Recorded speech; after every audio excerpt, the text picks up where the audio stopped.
All right. I think that's our cue to begin. So I'm going to kick off and say a very, very warm welcome to everybody. Thanks for coming to our Canva Space workshop today. We're thrilled to have you joining us. For those who don't know, Canva Space is the home of workshops and webinars for you, our Canva community. To find out about upcoming events, just head to canva.com/Canva-space and check out the live webinars section, where you'll find a range of interactive content designed to empower our community to design. My name is Jess and I'm from Canva Design School, and I'm presenting to you from Sydney today. Today we'll be exploring the Canva for Education product in our remote learning with Canva session.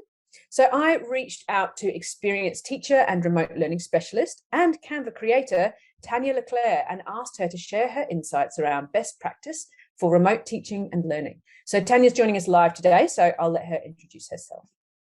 Hi, everyone. My name is Tanya Leclerc. I'm currently in Halifax, Nova Scotia, Canada. That's where my parents are from, and that's where I grew up.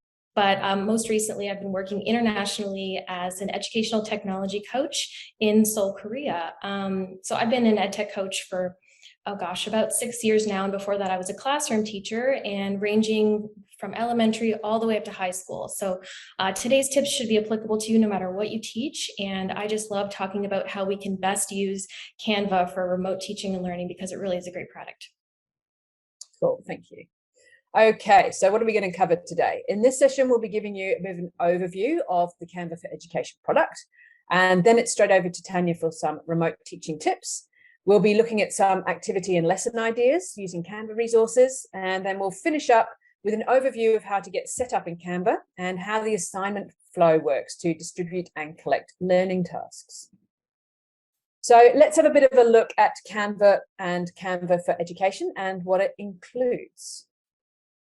So why did Canva come about? Well, the founders of Canva looked at design and discovered creating good design was really complex. First, you needed software. You had to study design, purchase and download stock photos to use, slice up each image, put all of this together into a design, and then understand how to prepare it for web or print.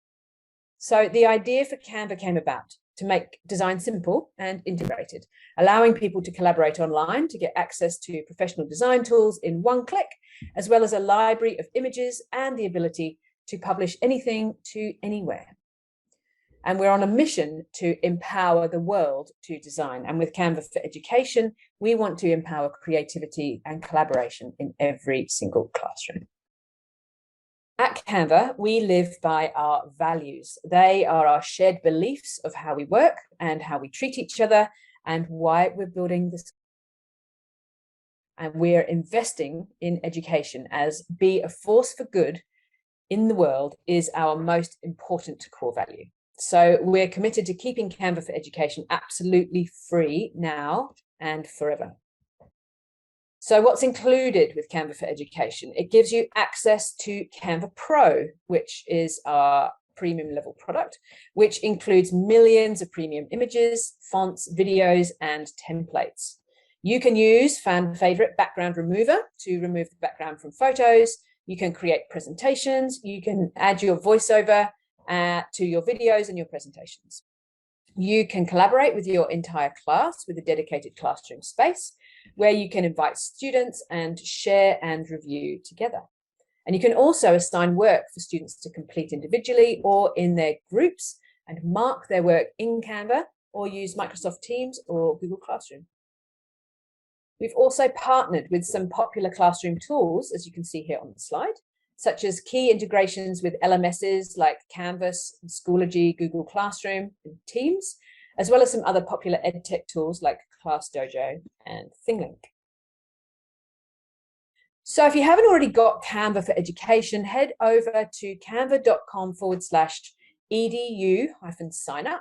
It is 100% free to sign up. There is no limit to how many teachers or students from your school can join, and there are no hidden charges or upgrades. You can use your school email domain to sign up, or if you already have a Canva account, log in first, then head up to edu-signup to upgrade to Canva for Education. Okay, That's it for me at the moment. Now we've covered what Canva is, it's over to Tanya for some top tips for remote teaching best practice. Okay, so yeah, I've put together 5 tips that I've basically thought of through working with remote teaching ever since the beginning of the pandemic, and also through my work doing kind of flipped learning classes and things like that as an educational technologist. So here's the 5. There's more than this, but these are just the 5 that I thought were super special. So the first one is mixing up lesson structures. We know being online all day can get pretty monotonous and exhausting for both teachers and students. So changing the structure of your lessons between synchronous and asynchronous learning is really important. For example, synchronous is where a group participates and is engaged in learning at the same time, and asynchronous is when learners are learning at their own pace on their own time. This can look like full group discussions, small group breakouts, individual work time, hands-on activities, or meetings between teachers and students as kind of a one-on-one. And by mixing up your lesson structures, you're keeping students engaged in their learning when it's sometimes difficult. It allows learners to also benefit from both real-time feedback and maybe self-paced learning when they might need a little bit more time to work on something or work on something in a quiet space. So yeah, mixing up those learning structures, keeping it fresh, that's the first tip. The second tip is adding different ways to check for understanding. And this can be really great in an online situation because you can utilize the tools. So for example, Zoom, you can utilize things like hand gestures. I know we have a couple on the next page. So for example, hand gestures would be the first one. And that's using things like, okay, guys, give me 1 to 5, give me a 1 if you're not really understanding where we're going. And maybe you're going to give me a 5 if you think you really understand and you're ready to move on to the next point of the lesson. Using thumbs up and thumbs down. Things like this can really help students stay physically involved as well and keep their minds kind of engaged. So really checking for understanding by, little fun things you can do like that. Also using the chat feature as a back channel chat. You can do the 1 to 5 in a back channel chat as well. I was teaching some adult learners recently, and I was, introducing some new concepts, and I was like, okay, how do we feel about this tool on a scale of 1 to 5 before we get started, so that I know how in depth I should go, or maybe I should start at a beginning level. So you can check for understanding even before you start to teach a lesson using the back channel chat with a number, or you can get people to ask questions in the chat, just like we're doing today. Allowing students to type their questions sometimes helps them if they might feel a little bit nervous with online learning. I know, as you guys probably know as well, since you've been doing it, getting students to talk when you're teaching online is one of the hardest things. I don't know, I find it very difficult sometimes. They're like, oh, I'm behind a screen, I don't have to talk. But using that back channel chat to really get them engaged and setting expectations for that as well can be really important. So and then the next one is using polling tools. There's some great polling tools available online. For example, on Zoom, if you have the pro account, you can poll, so you can ask questions and do little surveys. But you can also use tools like Pear Deck and GoFormative, which allow you to do polling live. There's a lot of other survey tools, but really finding fun ways to mix up the ways that you check for understanding, using tools that are both free and paid or within the platforms that you're already using is really great. So that's the second one. The third one is using online collaborative tools to encourage peer co-working and feedback. So, students really do lose that connection with one another sometimes when you're doing online learning. I know they're a little bit used to it now, and we've found ways around it. So really continuing along with those trends. For example, during online learning, it's essential to find ways for students to connect. And some of the great ways are using the breakout rooms, for example, in Zoom, finding ways for them to have small group or peer feedback groups within Zoom. If you're using Google Meet, I feel like that feature, it's available in the pro version as well. So yeah, finding ways for peer to work together in small groups and give each other feedback. Another thing I love about Canva is they have a lot of online whiteboard templates, and we're going to look at a few of those later, but they make it a really collaborative way for you to use Canva templates that have prompts or thinking routines or questions that you can pose beforehand, and students can work within those together collaboratively in real time. They can see each other's feedback, and they can give feedback to one another there as well. You can use it within Canva, or you can also export those into a place like Jamboard or Zoom Whiteboard, and you can have students draw all over them as well. So depending on the purpose of what you're doing, you can kind of use those in different ways. The polling tool, oh, just to repeat the polling tools, there's Go Formative, there's Pear Deck, P-E-A-R Deck. There's a lot of polling tools. If you look up, there's one called Seedings, there's Poll Everywhere. So if you look up online polling tools, you'll probably find a lot there. So moving on to the next one is communicating clear expectations throughout the day. So keeping expectations clear helps students stay organized when they don't have the teacher to help them there in real time as much as they're used to. Now, this can be, for example, things like how you name your assignments. Another way that you can use naming conventions is numbering assignments. So, assignment 1.1, 1.2, this is especially helpful in high school where things might get a little bit confusing. So clear expectations set up with naming conventions. There's a lot of different ways to do that one, but just thinking ahead and knowing that you want to communicate how that works to students is important. Also posting daily goals is great, especially for little ones too. In Canva, you're going to be able to find some backgrounds that you can use for Zoom, where you can post the day's schedule. You can post maybe some of the goals for the day. This is one that I created for Valentine's Day, so maybe not the right theme for back to school. However, it does feature how you might want to do reminders, quotes of the day, what they might expect during the day, and maybe things that they want to remember for tomorrow. So it's just a great way to keep students on task, setting those expectations right from the get-go, and they know where to go. But Google Headers is also a place where you can put expectations or just welcome messages. So yeah, moving on, we'll do the last one is connection and fun. And this one, in a situation where we're all kind of separated and we're working online, this one can be probably the most important because it builds that community in your classroom that you really want to maintain. So this can be bringing fun into the classroom with frequent check-ins, getting students to do little fun games that can be really encouraging. Maybe daily warm-ups. I have some teachers that I was working with on building scavenger hunts where students could do them at home and they could present items to the camera. One of them was actually a pet scavenger hunt. And if they didn't have a pet, it could be their favorite thing or a drawing of a pet. And so everyone held up their cat or their dog or their fish to the camera. So that's just a fun way that they broke up the day. There's other ways that you can do this as well. And Canva does provide some ways to do this. This could be like a virtual word search that you do together. This could be warm-up games like I Spy, and you could make an image in Canva. You can have all sorts of kind of elements in that image, and you could get students to go in and circle the ones that they find. I mean, you name it, but as long as you find ways to work in fun, I think with online learning, it's super important. So yeah, those are the 5 tips I have for today. There's so much more. If you're looking for more tips for how you might enhance virtual learning, there's tons on Twitter, there's tons online, but those are my 5 for today. Super, excellent tips. Thanks, Tanya.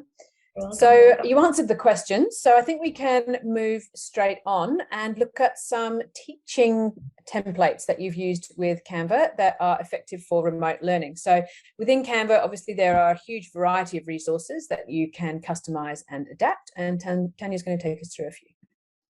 Yeah, there's so many in there. I mean, with Canva, like there's a list here, and this is just the beginning. For example, there's lots of worksheets, posters galore. One of the things that I love a lot about Canva is the mind maps and the collaborative working spaces. So that's something that you really want to keep an eye on. One of the ones I wanted to feature that's really popular with the students I was working with is infographics. Canva, and I'm sure you may have seen them already, Canva has a really great library of infographic templates, and these are just a starting point. So the ones that you're seeing now were created by 6th grade students at my school, and these students were asked to educate a group of people on an endangered species. And they were told to do this visually with an infographic by using both a small amounts of text and visuals to really communicate the importance of the species and why they want to save it. So these are really great examples. And this is just kind of the beginning. You could also use infographics to communicate other subjects, or you could get students to show their understanding in new ways, starting with a Canva template. I know there's a question here that says, how do you make an infographic, and is it hard to assign to students? Actually, Canva makes this quite easy, and we'll go over how you can assign it in a few slides. But basically, you can start from any template. You can create it yourself, or you can start with one of the Canva pre-made templates. You can change some of the wording to your subject, and then you can assign it right within Canva, or you can share it through, say, Google Classroom or Microsoft Teams. So that's just a little bit about infographics. If you search educational infographics in Canva or education infographics, you're going to come across a ton of really useful ones. Some of them are great for posters for your classroom as maybe reminders about a subject. Some are great as activities on their own. And then some are great starting places for what you might want to use them with students. Maybe you want to give one to your whole class, maybe one or two different kinds of templates and say, okay, take this template. And what you're going to do is you're going to take what you're learning and synthesize it into maybe bite-sized pieces along with some visuals to show what you're learning. And that's the great thing about infographics is they communicate big ideas in a way that's really consumable and really easy for people who maybe you're just learning something for the first time. You can share infographic templates in Canva. If you made it in Canva and you want to share it with your students, absolutely. And we'll talk a little bit about the assignment process in a few minutes. So the next one is collaborating in real time. I mentioned before, one of the best things you can do for online learning is online collaboration and finding ways for students to interact with their peers. Within Canva, because you can share a design, you can all design inside of it all at the same time. And we'll try that out in a few slides, but basically by sharing a simple link and having editing privileges, just like say in a slide on Google or a doc in Google, it's the same idea. Everyone can go in and they can add text, they can add elements. And so it's really fun to collaborate on some of these pre-made templates that really get your students thinking and working together. So that's a great way to do that. Here's an example of a classroom exit ticket that I made that's in the Canva marketplace. And basically it gives you an opportunity to do that checking for understanding at the end of the day. If you put this up and you said, okay, everyone, we're going to go in and we're going to fill out one part of this exit ticket. That way we want to just have a little bit of a check-in before we all go on to, the evening. And you're really finding out how your students are feeling about online learning that day. So this one is available in the Canva marketplace for you to use right away. You can take and edit it, put your own wording, or you can just use it as is with your classroom. So you can also find templates that make it really easy to conduct visible thinking routines and gauge understanding. It can sometimes be difficult in a virtual space to really check and see if students are really thinking about something maybe in the way that you're wanting to guide them to. So some of the really great things that you'll find are organizing your thinking, little tables where students might put in what they think now and what they might be wondering about, or any of the visible thinking routines that are quite popular in education right now. So you're definitely going to find some of those. And then the next one's really great too. The next one is a mind map example. We love mapping out our thinking and we love using mind maps so that students can put what they might be thinking about a topic or a subject that we're focusing on. You can use this maybe in a language classroom where you're focusing on maybe a part of a book. You can use this in a science classroom where you may be looking at a certain scientific concept, or you may be organizing how you might do a scientific investigation. And mind maps are a great way to organize that. These can all be edited to tailor to what you're teaching. So whatever you find, just take it and make it your own, really. And then the final example I have here is you might not think about worksheets as something that you can collaborate on, but actually they're great for collaboration. I mentioned before that putting fun into your teaching is a really great way to get students engaged and energized. And one of the fun ways you might want to do it is by doing like word search together. So start off your morning while everyone's kind of logging in and they're all really tired, and just give them a little bit of a challenge to do a word search together. They can circle the words and make it a bit more fun. And this could be the same in math concepts and the same in science concepts, and you name it. You can take these word searches and you can get students all to work on them at the same time or in small groups. And all you need to do is export it as an image and put it as the backdrop of your Zoom call or your Jamboard, or you can use them right within Canva if you're going to be using maybe text or Post-it notes. So yeah, those are a few fun examples of how you might want to teach with Canva templates. Oh yeah, this video will just give you a little bit of a demo of some of the collaboration features, and yeah, then we can dive right into actually having a bit of a collaborate ourselves. So this will recap some of the how to join Canva and then also how to collaborate as well. Make teamwork effortless and fun with project-based learning in Canva. Collaborate with a co-teacher or the whole class in real time from any location. Begin by searching for group work templates here. There are lots of designs to start with, like brainstorms, mind maps, and assignments. Let's try this one. First, Let's give it a name. Next, you or your students can invite others to the design using the share button here. Some group work templates include helpful instructions for students to follow and complete activities. Contribute ideas and keep creativity flowing with simultaneous collaboration. Watch students collaborating in real time from any location. Anyone can communicate using comments. Just click on any element in the design to add a comment like this. You can also assign tasks for better accountability. The assigned person will get invited and receive an email notification. Once the activity is complete, students can send to the teacher for feedback, like this.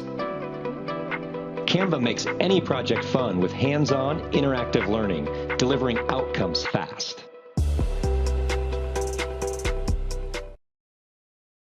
All right.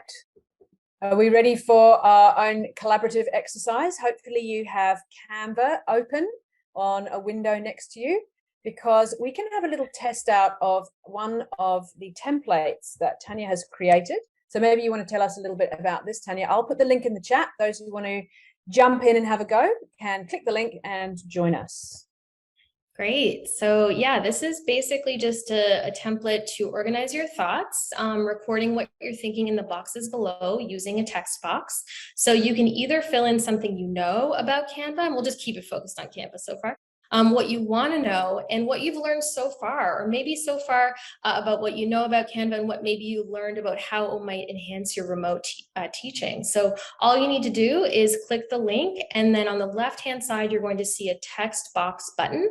If you click that, you can basically just start adding a text box anywhere into Canva. Once you choose, you can go and click on add a heading, and then you can move that box around. You can start typing in your ideas. And really, this is just to get you thinking about how you might use collaborative Canva whiteboard templates or anything like that from the collaborative spaces that we have.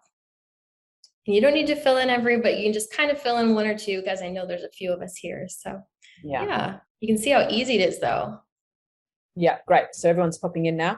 So a couple of tips. Like Tanya said, you can click on the text tab there and you can say add a heading, or you can also just press T for text and you get a little text box pop up and you can move that around and start typing. One thing I love about it is it shows the name of who's typing when they're doing it, which I know in a classroom space, it can be frustrating when you don't know what students doing what work in remote teaching. So that actually is a really great feature, because then you're really keeping on top of who's doing what and all that kind of thing. It's a little thing, but it's a big thing at the same time. Yeah, absolutely. Yeah. So I think BW is keen on the infographics. Yeah, awesome. Infographic. Yep.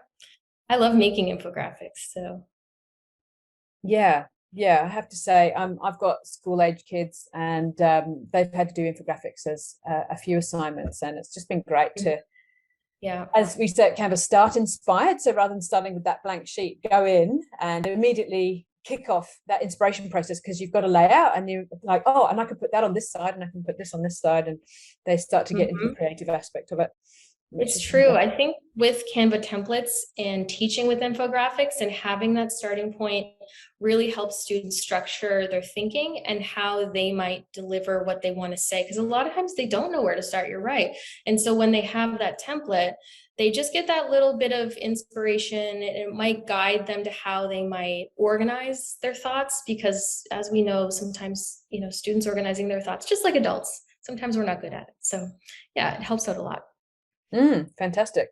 So Lisa reckons she's pretty good at Canva basics for social media. Great. What I'm keen to see in this, what have you learned today? What's your favorite remote teaching tip that I am curious experienced today? Yeah. I can see a lot of people experimenting, clicking around.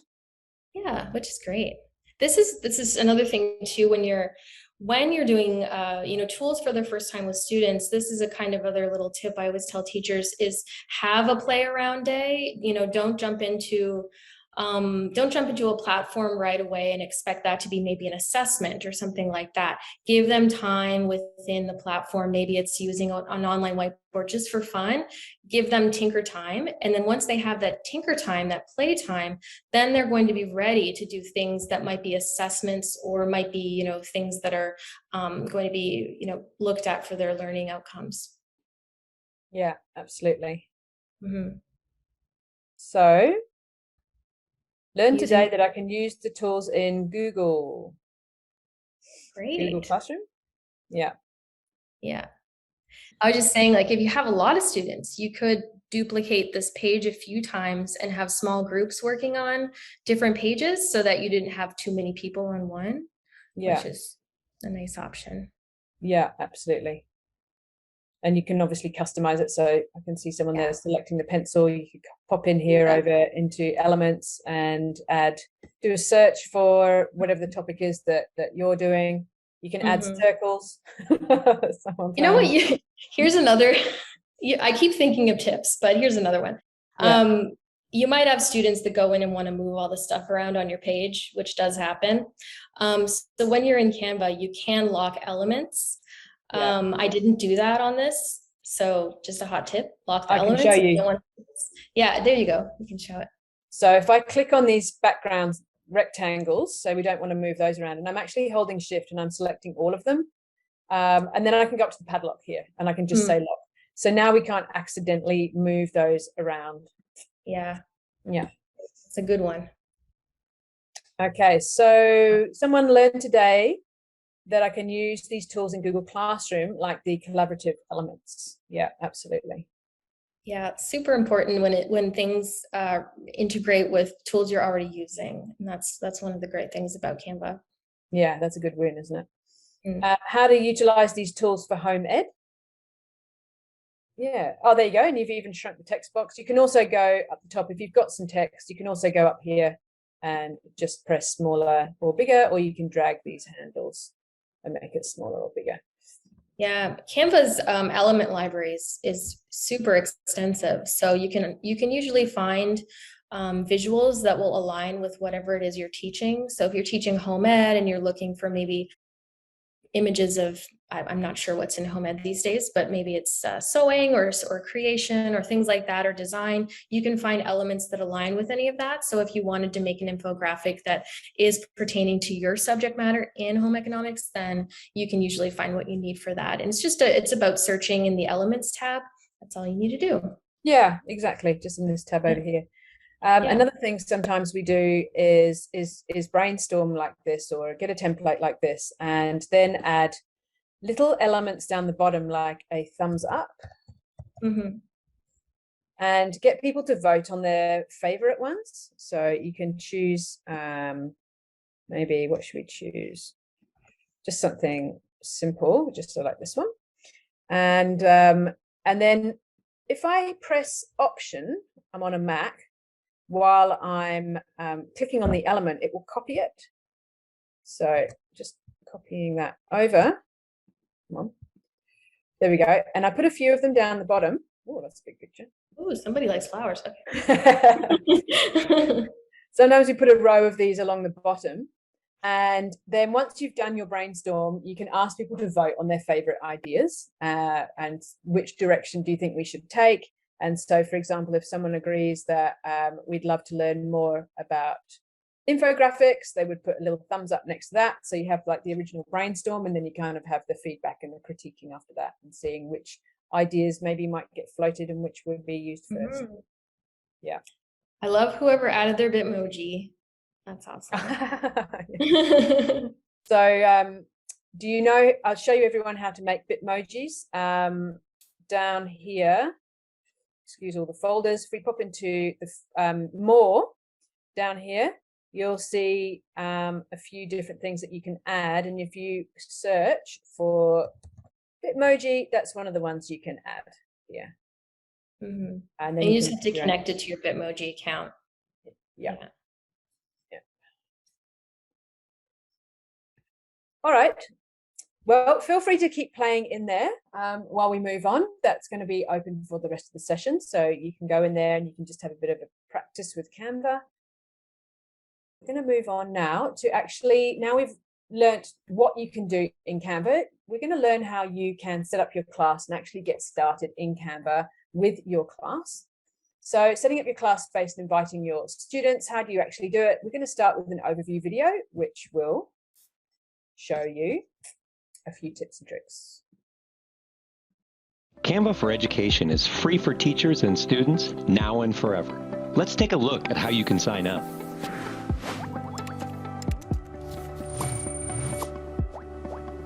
Visit the Canva for Education page to register an account and discover great resources available to teachers. You'll first need to meet some eligibility requirements, then apply for an account using your school email address. If you'd like to get your district on board, please contact us here. Once you're approved, you'll receive an email notification. Follow the link to log in. You can also log in using Clever, Google, and Microsoft. Welcome to the home page. You can access your class anytime by clicking this button on the left here. You can see all the designs, folders, and templates associated with your class. You can also update your class name and banner image here. It's time to invite your students. In the People tab, copy and share the invite link to join or type in email addresses to add students. You can also import directly from Google Classroom, Clever, or your learning management system. Create groups for easy collaboration on class projects like this. You can also add additional classrooms from the setting menu here. Register now to unlock the best teaching tools Canva has to offer. Okay, so that gave you a bit of an overview, but we're also going to go through that. Yeah, so Elle says, is this an offer that's worldwide, as in for UK-based teachers? Yeah, absolutely, Elle. So you just pop over to that edu-sign-up page, and you can definitely apply for Canva for Education. Yeah. So let's have a look at that in a little bit more detail to recap those steps. This is your dedicated class space to set up your groups, invite your students, and manage lessons, activities, or projects all in one place. So you don't need to just invite one class to this space. You can invite different grades, subjects, classes, or even your whole school. You create a new class by going to your account settings in the upper right-hand corner, selecting billing and classes, and then clicking create new class. You can update your class name by clicking the text in the header, typing and pressing enter. So you can add your class name there and upload your banner here.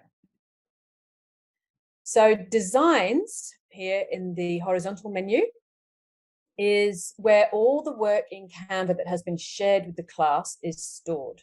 So designs which haven't been shared with the entire class can be found in all your designs. So over here on the sidebar, or shared with you in the shared with you menu in the left hand navigation bar as well. Folders are where you can organize your work by grade, by subject, or by lesson, really however you like. You can make as many folders as you need.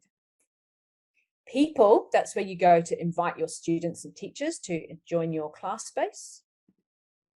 And then you've got groups. So groups is an easy way to create classes if students from different grades or across your entire school are using Canva. So with a group, you can invite students or teachers from multiple classes into one space. So a quick tip, edit the group permissions of any design within the editor using the share menu. So when you share a design, you can choose who has access to the design. So it's just a particular group or everyone can access it. So as a teacher, you can invite and assign user roles from your class space. You can invite other teachers, so say teaching assistants, or your students as well. Students can create and share work in Canva with their teachers and the rest of the class. Teachers can manage the class and create templates for the class to use. So there are 3 options for inviting your students to your class. 1, as we saw in the video, you can import students using Google Classroom. 2, you can send your students a link by clicking Get Invite Link, and then you can share that link to Google Classroom or Microsoft Teams or Clever. Or 3, you can manually invite students by entering their email addresses. So to invite from Google, you just go to your Class People tab and select Import Google Classroom. You sign into Google with your Google Classroom email address, select which class you want to import, and then student emails will automatically populate. And then you just click Send Invites. There we go.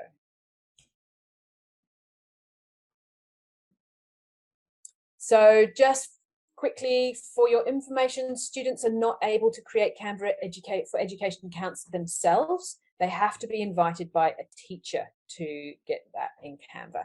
And if they're under 13, you'll need to get parental consent to use the platform. So there is, when you sign up to your classroom and you go to invite students, there is actually a little banner that says that, and there's a link to a form which is a template for sending home to parents asking for that permission to use. So after your students have clicked on your invite link, they'll be prompted to sign up with Clever, Google Classroom, or their emails. And once your class space and students are set up, you'll want to share content with them. So you can share your work with individuals or share with a group using the share menu up there in the top right-hand corner. And you can see you've got share a link to edit. So there's a little drop-down menu there, and you can choose the different share settings from there. So you can share a link to view, you can share a link to edit, or you can share a link to use as a template. And what this means is students can make a copy of the work and that you share, and they can edit it. So they're not editing the original, they're editing copy, and then they can resubmit that to you. Okay, so a few people asked about assignments. So we're going to take you through the assignment distribution and collection flow, and we're going to go over to Tanya to talk about that. Yeah, Canva makes it really easy actually to create assignments, assign them, and so on. And one of the things that I find that is really great about it is that it's very intuitive when it comes to working with other platforms. I mostly used it in conjunction with Google Classroom, but I know it works with other popular ones like Microsoft, for example. But it's just, if you know a lot about how those ed tech tools tend to work, it's really similarly done so that there's not a huge learning curve. So really it just makes publishing your work as an assignment. It allows all students to make a copy, and then they can send that to you for review, and students are notified by email. So really easy. You can start from your own template that you create yourself, or you can assign maybe just something that students are going to start from scratch on in Canva. So how students can start their assignment. Basically, students receive an email notifying them that they have an assignment to do, or their assignment can be found under the Shared With You section of Canva. From the notification email, they can click Start My Assignment and open that template that they can start with. Students get a unique copy of the design, and that will display in them to edit, or in the editor for them to edit. And they can make edits to the design and complete the assignment right in there. Now, when students have finished their assignment, they can send it to the teacher for review, which is awesome, right inside Canva. They can select Send to Teacher from the top right. They can select the teacher that they want to send it to, and then they can type in a message for the teacher and click send, which I think is super useful because sometimes you want to send it back for feedback. Maybe there's something they want you to take note of. Maybe there's something that they feel like they need a little bit more of your eye on. So having that ability to write a note, super great. Now, reviewing student assignments, teachers can access their classes, turned in assignments, and review them from the classwork tab. And students click Send to Teacher. Basically, you're going to get an email to review the work, and you can also find it in the classwork tab. And type your reply and click Give Feedback and send that feedback to the student. So clicking Return if you approve it, or if you have no feedback. So just from that one place in Canva, you can see student work, you can give feedback on student work, you can return it back to them. So it makes it really, really simple for teachers to go in and see what they might need to look at and give feedback on. So for adding comments, it's really easy to comment on any element of a design. You can also tag someone in a comment and notify them and allow them to respond as well. So all you need to do is select an element in your design. This can be a text box, this can be an image, anything in your design. And then you can click add a comment button on the right, and you'll see it pop up really similarly, like say Google Docs, for example. And then you just type your comment with an @ mention, and it can be to anyone, could be a co-teacher, could be a student, and they'll see that that's been left for them, that they'll actually get an email in their inbox telling them that they've got something to review, a comment to review. So it makes it super easy. Awesome. Thanks for that, Tanya. Yeah. And on to the last part of our workshop before we wrap up with some resources. I just wanted to mention our Canva creators. So you may have heard me mention at the start of the session that Tanya is one of our Canva creators and wondered what that means exactly. So I wanted to give you a quick overview. Creators is our marketplace, which invites designers and educators to share their templates to their Canva storefront and our library to earn royalties. The marketplace will enable teachers and students to find creative resources for every subject, grade, and classroom need. So what this means is, if you find some educational templates that you really like, you might like to follow the person that created them to get more resources that that person creates. So for example, we've seen a lot of resources from Tanya. Pretty much all of the template examples that we saw earlier, you've created. Is that right, Tanya? Most of them, yes. Yeah, most of them. A couple ones I didn't, but yeah, most of them. So a lot of those would be in Tanya's storefront. So if you want to know who created a particular image, if it was a creator, this is the way to find out. So you'll click on an image when you're previewing lots of images, and you'll see these 3 dots up in the top right-hand corner. If you click those, it'll bring up this little menu, and you can click on preview this template down the bottom there, and that will open up this page. And if that was created by a Canva creator, you'll see their name pop up here. So as we know, Tanya's been creating some great resources, including these back to school night kits. And so her name is coming up here as the creator of this design. Now, if I click on her name, it takes me through to her profile. So you can peruse more templates by that designer and follow your favorite teacher creators to keep up with their latest templates. So you end up being able to curate your homepage, your Canva homepage, with educational content from creators that you really like. So Tanya, maybe you want to tell us a bit more about your page.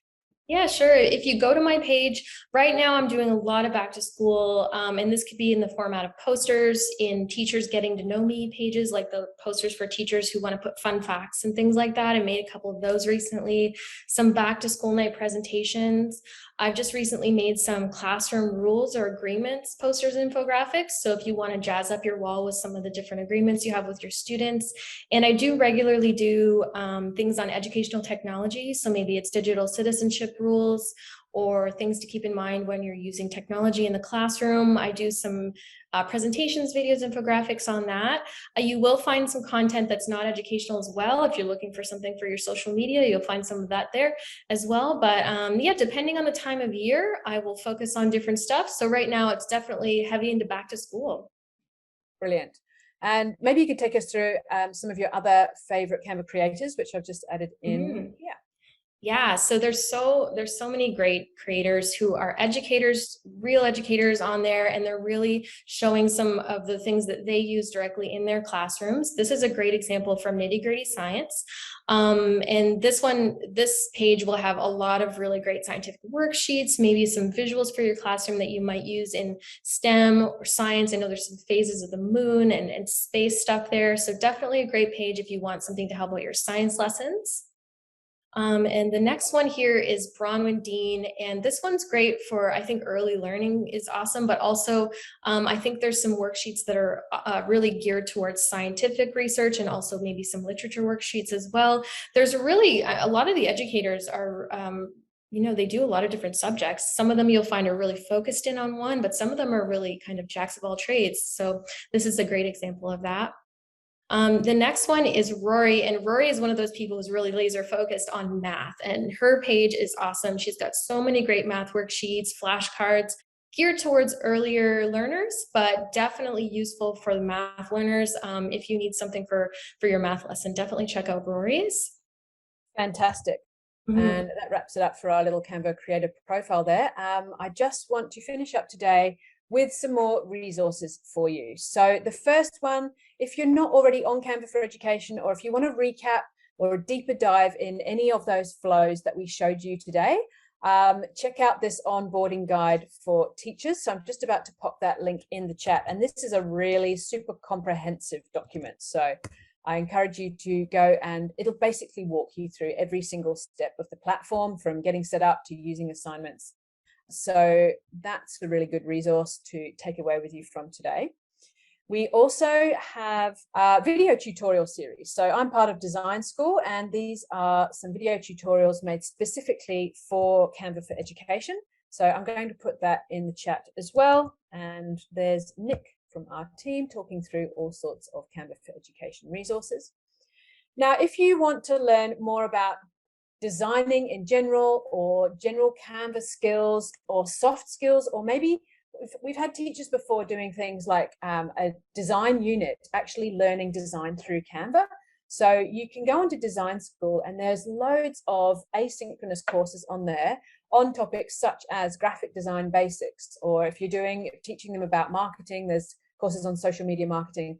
So here you can see one on designing with Canva, and there's actually a new course there, Canva 101 as well. So if you don't feel super confident with Canva, that's a really good place to start. So yeah, a lot of teachers using those courses to actually support other learning, sometimes extracurricular clubs and things, design clubs that they're doing as well. So Design School is a really good hub for learning. And please do join our Facebook community for teachers. So this is a wonderfully supportive group, and here we post any new features or templates we've published. You can reach community managers directly if you have any questions, or you can also chat to other teachers using Canva in their classrooms. People share things to get ideas. It's a very, very supportive community of teachers from around the world. So I've put that link in the chat as well. So we do have a little bit of time. Oh, yes. Now, this is one of my favorite groups before we go to Q&A. The Design Circle. So this is for Canva lovers in general. It's not specifically education focused, but we do have over 130,000 members in here. And again, this is a really, really supportive, lovely community, and people are sharing things that they've made. They ask for feedback. New feature rollouts are announced in there and things like that. So I'm going to put that in there as well. And if you want to be inspired by some things people create, that's the place to be, because I am often blown away by what people have made in that group, going, how did they do that? It's true. Incredible. They really do some crazy stuff in there. So that's a fun one to join. So please join me in extending a very, very hearty thank you to Tanya for coming on board with us today and sharing all your expertise. It was really, really great to have you with us. So I'll hand over to you if you just want to. Thank you.